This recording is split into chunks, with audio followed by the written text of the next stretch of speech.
Hey everyone, today's video is about when you break up with him because he's toxic. Please don't forget to subscribe, like, and share. And let's get going. The silence in the room was thick, the air heavy with tension. You could almost hear the ticking of the clock on the wall, each second dragging on longer than the last.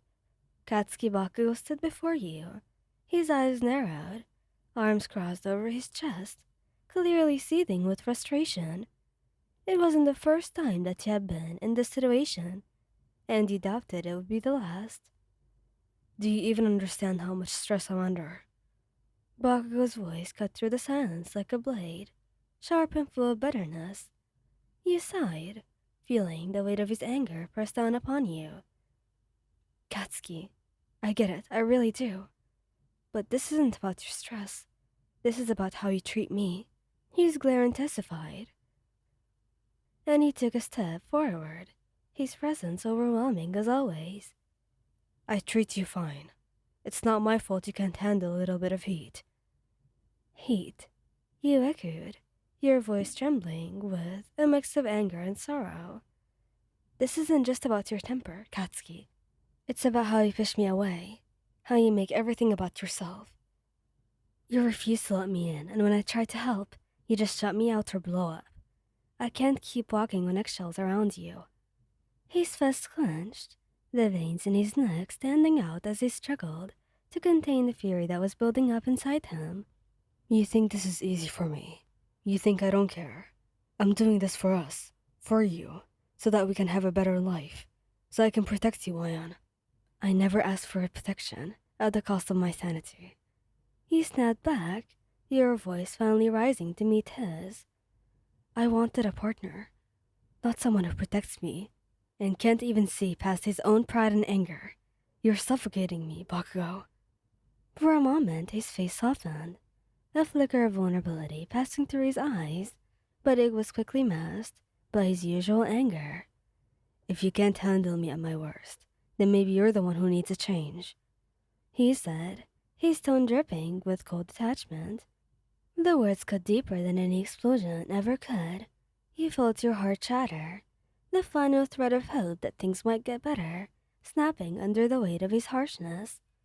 You had tried so hard to support him, to be there for him, but he kept pushing you away, burying his true feelings under layers of anger and pride. Well, maybe you're right, you whispered, your voice barely audible as the reality of the situation set in. Maybe we're just not good for each other anymore.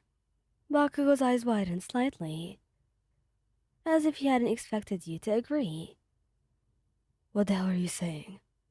Tears welled up in your eyes, but you blinked them away, trying to maintain your composure.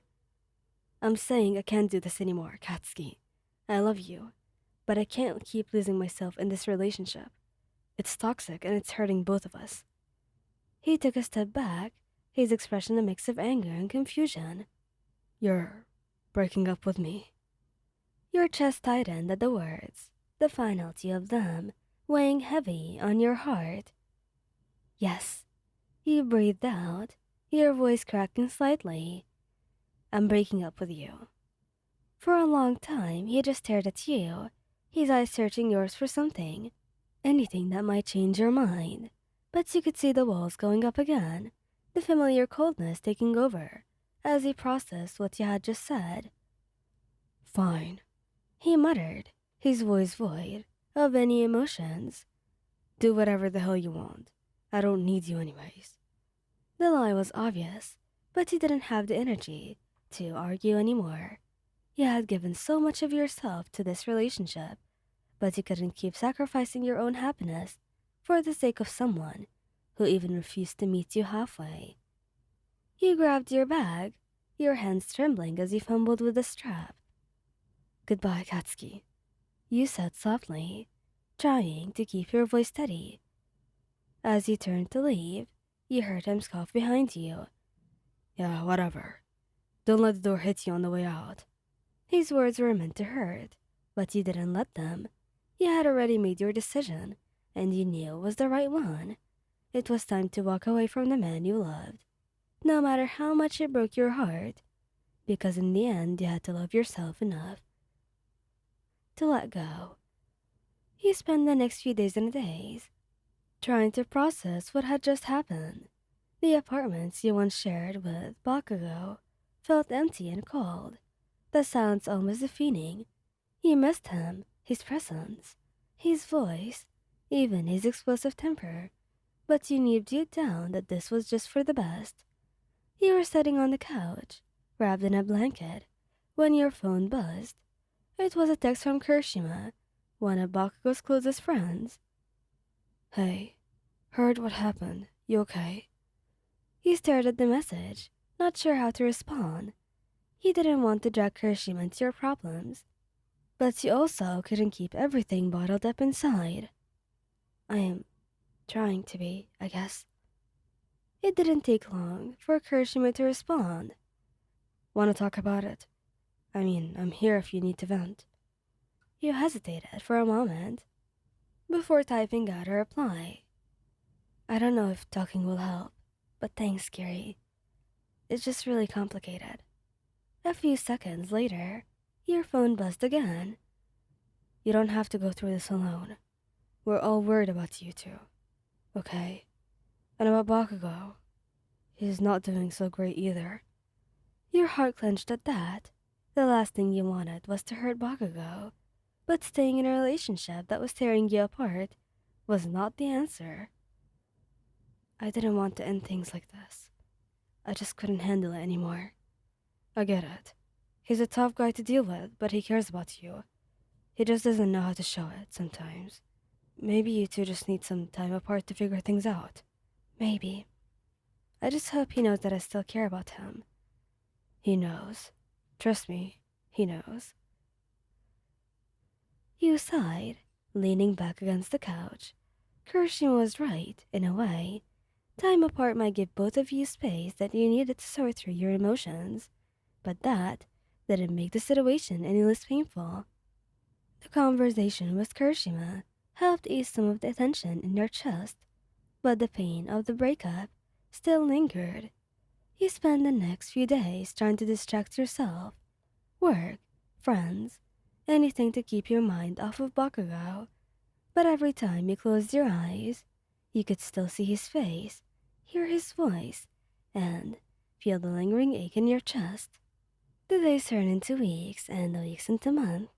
You threw yourself into your work, your hobbies, and your friendships, trying to discover the parts of yourself that have been buried under the weight of your relationship. It wasn't easy. There were times when all you wanted to do was call him, to hear his voice, to fall back into the comfort of his arms. But you resisted, knowing that the space was necessary for the both of you. And during this time, you noticed changes within yourself. You became more independent, more confident in your own decisions. You learned to value your own needs and desires, and to speak up for yourself. The pain of the breakup was still lingered. It wasn't really one, but still, and it was slowly being replaced by a sense of peace, and you found an understanding of who you were and what you wanted out of life. You even heard from Kirishima every now and then, small updates about how Bakugou was doing. He was still the same in many ways, still determined to be the best, and sometimes even angry. But there were still some subtle shifts as well. He was more patient, and tries to not lash out too much. He was working on himself, just as you were. And you knew that after several months, if this keeps up, you both could go back to where you were. Thank you guys for listening. Hope you liked this video. Please don't forget to subscribe, like, and share. And goodbye!